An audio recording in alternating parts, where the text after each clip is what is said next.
Hello everyone, कैसे हैं आप सब। एक बार पुनः शिव कोचिंग क्लासेस पर स्वागत है। उम्मीद करता हूं आप सब अच्छे होंगे, मस्त होंगे, बेहतर होंगे। क्लास 12 केमिस्ट्री एनसीईआरटी में आज का टॉपिक है विटामिन।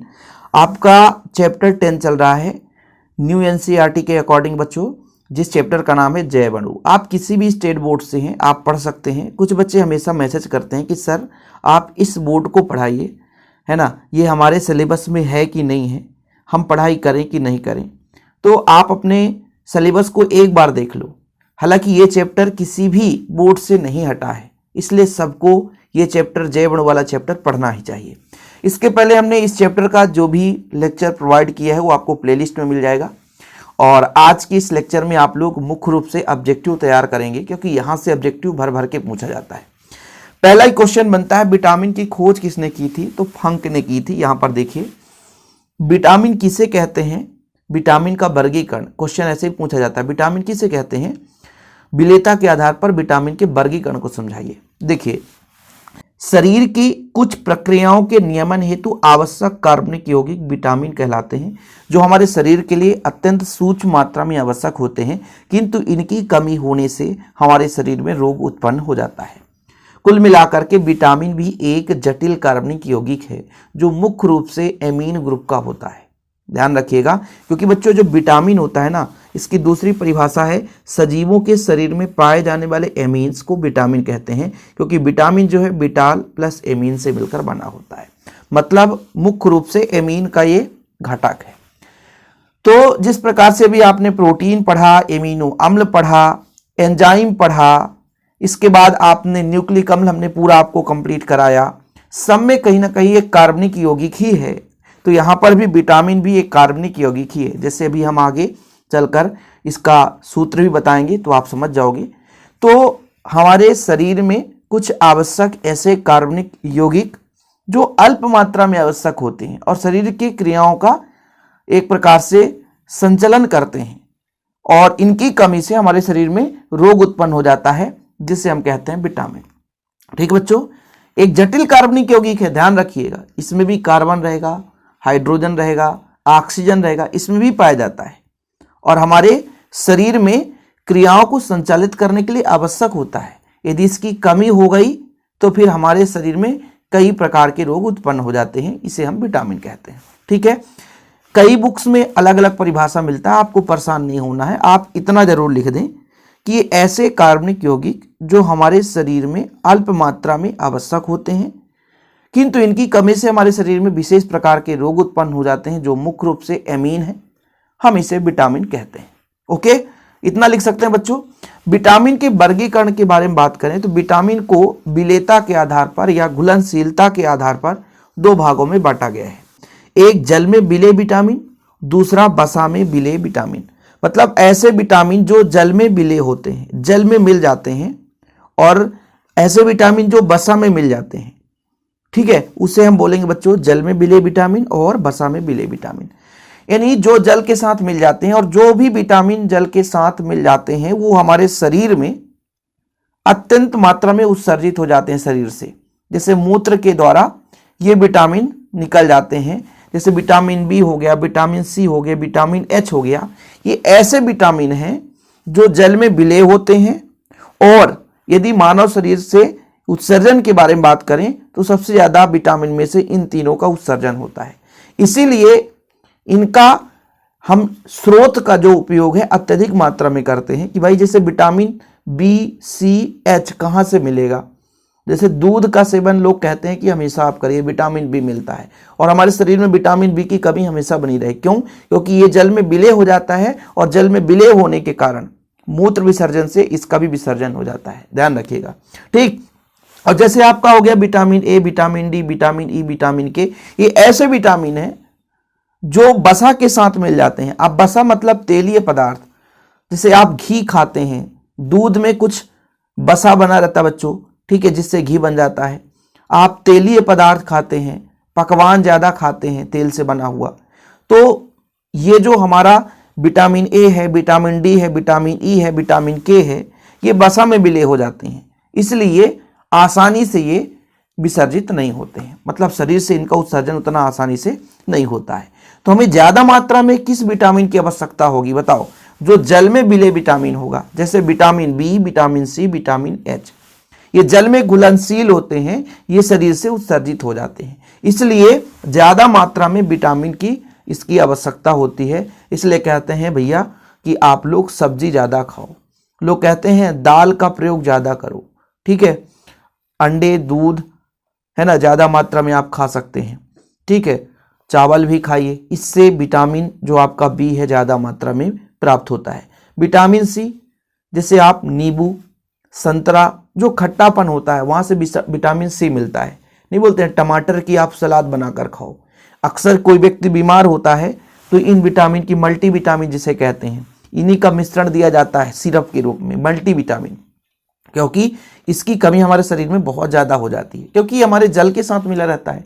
जल का विसर्जन हुआ हमारे शरीर से, मतलब जल उत्सर्जित हुआ, उसके साथ ये भी चला गया। इसलिए तो कहते हैं भैया यदि कमजोर है शरीर तो दूध ज्यादा मात्रा में आप सेवन करो, सही है कि नहीं, हरी सब्जियां ज्यादा खाओ, ठीक है। साथ में बोलते हैं सलाद की मात्रा, आप जैसे शुगर के पेशेंट हैं या किसी और के पेशेंट हैं तो सलाद खाने के लिए क्यों कहा जाता है, क्योंकि विटामिन की कमी हो जाती है, और ऐसे विटामिन की कमी हो जाती है जो जल में विलय होकर के उत्सर्जित हो जाता है, ठीक। तो विलेयता के आधार पर या घुलनशीलता के आधार पर दो भागों में बांटा गया है।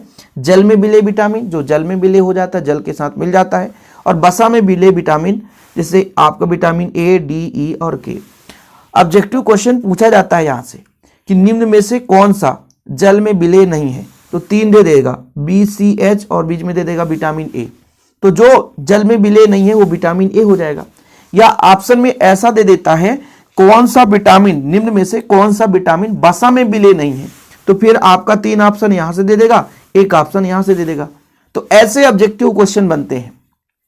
इसलिए ना मैं हमेशा कहता हूं बच्चों कि यदि आप एकदम एक एक पॉइंट पढ़ाई करते हैं, डीप में पढ़ाई करते हैं, तो अलग से ऑब्जेक्टिव पढ़ने की जरूरत ही नहीं होती, पूरा का पूरा क्लियर हो जाता है यहीं से, ठीक है।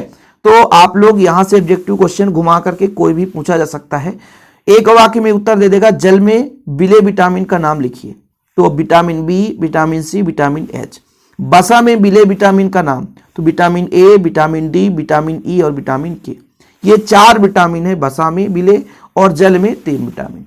बाकी आपका विटामिन बी जो कॉम्प्लेक्स होता है, आप लोग देखते हैं विटामिन बी कॉम्प्लेक्स लिखा रहता है ना। इसका कारण है उसमें कई सारे vitamin, vitamin B1, vitamin बी2, vitamin B6, B12, 2-4 vitamin है बी के भी प्रकार, उसको भी हम चर्चा करेंगे। तो फिलहाल यहां तक क्लियर बच्चों। अब हमारा जो आगे स्टार्टअप है, यहाँ पे महत्वपूर्ण विटामिन तथा उनकी उपयोगिता, जो कि क्वेश्चन एग्जाम में पूछा ही जाता है, इसलिए आपको इसको पढ़ना ही पड़ेगा। तो पहला विटामिन जो आता बच्चों, पहले नंबर पे बात करते हैं विटामिन ए की। विटामिन ए का नाम और सूत्र, ज्यादा आपको नहीं कि भाई किसका व्युत्पन्न है ये, ऐसा नहीं पढ़ना है, ठीक है। जो काम का चीज है बच्चों वही चीज मैं यहाँ पे आपको कहूंगा। नाम और सूत्र इसको तैयार करना, किसका किसका सूत्र तैयार करना वही बताऊंगा। इसका नाम होता है, मतलब रासायनिक नाम रेटिनॉल। क्या? रेटिनॉल। ऑब्जेक्टिव में पूछा जाता है विटामिन ए का रासायनिक नाम, इसका C20H30O, देखिए कार्बनिक यौगिक है, और इसकी कमी से होने वाला रोग, ठीक है, आपका हो जाता है नेत्र रोग, त्वचा का रूखापन और रतौंधी। रतौंधी मतलब रात को दिखाई न देना, ठीक है। नेत्र रोग जिसे कहा जाता है, नेत्र रोग इससे होता है। त्वचा का रूखापन मतलब आपके त्वचा में थोड़ा सा रूखा सूखा सा लगेगा, रूखापन, आप सोचो कि ज्यादा तेल लगाया जाए, है ना, तो ये विटामिन ए की कमी से होता है। अब इसको हम क्या करें कि भाई हमारे शरीर में कमी ना हो, तो इसके लिए हमें मांस का प्रयोग करना है, अंडे का भी प्रयोग कर सकते हैं, और जो मांसाहारी नहीं है, जो शाकाहारी हैं, वो दूध का प्रयोग करें, मक्खन का प्रयोग करें, ठीक है, दही वगैरह खाओ आराम से, ठीक है। और बच्चों आप गाजर, हरी सब्जी तो सब में रहेगा कि भैया हरी सब्जी आप खाओ ही खाओ। तो ये होता है विटामिन ए। विटामिन ए का रासायनिक नाम पूछा जाएगा रेटिनॉल, सूत्र याद कर लेना, स्रोत और इसके कमी से होने वाला रोग। ये रोग पूछा ही जाता है कि रतौंधी किस विटामिन के कमी से होता है, तो फिर आपको क्लियर रहेगा विटामिन ए की कमी से होता है, ठीक है बच्चों, कोई दिक्कत तो नहीं है। दूसरे विटामिन की बात करते हैं, विटामिन बी। विटामिन बी, और बी में भी हम B1 की बात करते हैं, विटामिन B1। इसका नाम बच्चों थायमीन। क्या? थायमीन। आप इसका सूत्र याद करोगे? बिल्कुल नहीं करना है, बिल्कुल नहीं, ठीक है, बिल्कुल याद नहीं करना है। इसकी कमी से होने वाला रोग बेरी बेरी। क्या बच्चों? वेरी वेरी, बहुत बार पूछा गया है, ठीक है। लकवा जैसे बीमारी इसी से होता है, लकवा। पाचन शक्ति में कमी, पाचन शक्ति में कमी, ठीक है, पाचन शक्ति में कमी हो जाता है, ठीक है। थायमीन, विटामिन B1 का नाम थायमीन। ये कहां से मिलेगा बच्चों? दूध से, दूध। बाकी हरी सब्जियां तो पता है ना, सब में कॉमन है। हरी सब्जियां आप खाओ ज्यादा से ज्यादा, ठीक है। ईस्ट ले लो आप, ठीक। चावल का चोकर, चावल का चोकर, ये आपके उपयोगी है। विटामिन B1 कई बार एग्जाम में पूछा गया है, ठीक है। इसके बाद बात करते हैं बच्चों विटामिन B2 की बात करते हैं। B2, B6, B12, चार ही विटामिन बी के 4 प्रकार आपको पढ़ना है। तो यहां पर देखिए विटामिन कौन सा? B2। इसका नाम आप बताओ। इसका नाम है राइबोफ्लेविन, राइबोफ्लेविन, ठीक है, राइबोफ्लेविन। इसका भी सूत्र आपको याद नहीं करना है। इसकी कमी से क्या होता है बच्चों? त्वचा में फटना, त्वचा में फटना, मतलब त्वचा फटने लग जाए। ओठों का फटना, ओठों का फटना, ठीक है, ओंठ फटने लग जाए बच्चों। या तो आप जीभ की बात करें, जीभ फटने लग जाए।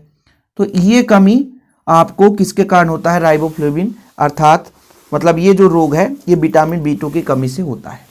इसमें भी सेम वही चीज है, दूध आप खाओ, हरी सब्जियां, मतलब किससे मिलेगा भाई? हरी सब्जियों से मिलेगा, ठीक है। और ठीक है, आप ले लो ईस्ट, अंडे, मांस, ठीक है, चोकर युक्त चावल, लीवर, ठीक है, अंडे, ये चीजें। कभी ये नहीं पूछा जाता है कि ये कहां से मिलेगा, स्रोत कभी नहीं पूछा जाता है। रासायनिक नाम, रासायनिक नाम और कमी से होने वाला रोग हमेशा पूछा जाता है। तो ये आप लोगों को ध्यान में रखना है, रासायनिक नाम और कमी से होने वाला रोग पूछा ही पूछा जाता है। इसके बाद बात करते हैं बच्चों विटामिन B6। विटामिन B6 का नाम है राइबोफ्लेविन। क्या? राइबोफ्लेविन। सॉरी, विटामिन B2 का है, ये गलत हो गया। इसका नाम है बच्चों पायरिडॉक्सिन। क्या? Pyridoxine, pyridoxine. इसकी कमी से आप रोग याद कर लो बस, रक्ताल्पता, क्योंकि स्रोत पूछे ही नहीं जाता है। रक्ताल्पता, क्या? रक्ताल्पता, रक्त की कमी हो जाना बच्चों रक्ताल्पता कहलाता है, ठीक है। स्नायु तंत्र में बिगाड़, ठीक। तो रक्ताल्पता मुख्य रूप से ये पूछा जाता है। अब मैं वही चीज आपको कराऊंगा जो पूछा जाए, जो ना पूछा जाए तो उसके लिए मैं क्यों परेशान हूं भाई, है ना, सही है कि नहीं। अब बोर्ड एग्जाम पास में आ चुका है, बाकी तो आपके बुक में खूब सारा मिलेगा। विटामिन B12 साइनोकोबालामिन, साइनोकोबालामिन, ठीक है, याद है आप लोगों को, कोबालेमिन, ठीक है, साइनोकोबालेमिन। अब इसका भी स्रोत आपको पढ़ने की जरूरत नहीं है, बस इसका ये समझो कि ये मुख्य रूप से इससे एनीमिया, एनीमिया, एनीमिया में विकृत, मतलब एनीमिया आपका बुखार बिगड़ जाए, ठीक है। और जैसे जीभ में दाढ़, ठीक है, एनीमिया में विकृत याद कर लेना, ठीक। ये चीज आप एक ही याद रखो, एनीमिया यदि हो रहा है तो विटामिन B12 की कमी से, ठीक। ये चीज हो गया बच्चों। तो ये विटामिन A और विटामिन B हुआ। अब विटामिन डी हम C की बात कर लेते हैं। विटामिन H यदि आपसे कोई पूछे तो विटामिन H का नाम है बायोटीन। विटामिन H, इसका नाम है बायोटीन। क्या है? बायोटीन। इसकी कमी से मुख्य रूप से लकवा और चर्म रोग होता है बच्चों। क्या होता है? चर्म रोग, ठीक। ये दो, लकवा और चर्म रोग, ठीक है। और आप तैयार कर लो विटामिन C। एस्कॉर्बिक अम्ल, ये महत्वपूर्ण है, यहां से क्वेश्चन पूछा जाता है। एस्कॉर्बिक अम्ल से हमेशा क्वेश्चन पूछा गया है। एस्कॉर्बिक अम्ल के कमी से स्कर्वी रोग हो जाता है, पायरिया, स्कर्वी और पायरिया, स्कर्वी और पायरिया। इसका स्रोत क्या है बच्चों? खट्टे पदार्थ, खट्टे पदार्थ लिख लो आप, खट्टे पदार्थ। खट्टे पदार्थ में क्या क्या आ जाएंगे आपका? हो जाएगा संतरा, हो जाएगा नींबू, हो जाएगा अंगूर, हो जाएगा टमाटर, हो जाएगा आंवला, हो जाएगा, ये खट्टे पदार्थ। ठीक है, याद रखिएगा। इसके बाद विटामिन डी। विटामिन डी का नाम कोई बताएगा? एर्गो कैल्सीफेराल, बड़ा खतरनाक नाम है इसका, एल्गो कैल्सीफेराल, कैल्सीफेराल, एल्गो कैल्सीफेराल। ये कहां से मिलता है? दूध, अंडे, मांस से मिलता है। इससे हो जाता है रिकेट्स। क्या हो जाता है? रिकेट्स। विटामिन डी से रिकेट्स होता है। इसके बाद बच्चों vitamin E. Vitamin E tocopherol, क्या? Tocopherol, vitamin E tocopherol. प्रजनन में कमी हो जाना, मतलब प्रजनन क्षमता में कमी हो जाना। ठीक है, ये चीज होता है, प्रजनन क्षमता में कमी हो रहा मतलब विटामिन ई। और विटामिन के, विटामिन के, विटामिन के बताओ आप, विटामिन के है फाइलोक्विनोन। ठीक है, विटामिन के। यहां पर बच्चों खून का बहाव, खून का जमना, रक्त स्राव, मतलब रक्त जैसे बीमारी आ जाएगा, वो आपका कहलाएगा विटामिन के। ठीक, तो ये आप लोगों को मुख्य रूप से इनका रासायनिक नाम और होने वाली रोग, इनके कमी से कौन सा रोग होता है उसे तैयार करना है। ठीक है बच्चों, कोई दिक्कत नहीं। टोकोफेराल से क्या होता है? प्रजनन क्षमता में कमी, प्रजनन क्षमता में कमी। ठीक, ये चीज है। तो उम्मीद करता हूं कि आप लोग विटामिन से जो भी यदि रोग होगा, क्वेश्चन बनेगा ऑब्जेक्टिव टाइप में, तो वो बन जाएगा बच्चों। इसमें कुछ है नहीं यार, इसमें कुछ है ही नहीं है, ज्यादा आपको रट्टाफिकेशन की जरूरत नहीं पड़ेगी।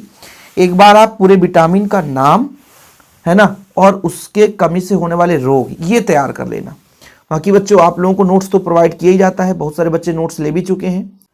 नोट्स का आपको प्रोसेस भी पता होगा। कांटेक्ट नंबर मैं आपको दे दूंगा 9685299149, 9685299149। इसका आप नोट्स ले सकते हैं प्रॉपर रूप से, हैंड रिटेन। व्हाट्सएप में आप कांटेक्ट कर लें, एक छोटा सा अमाउंट लगता है लेकिन प्रॉपर रूप से नोट्स दिए जाते हैं। फिलहाल आज के लिए इतना ही। जय हिंद, वंदे मातरम।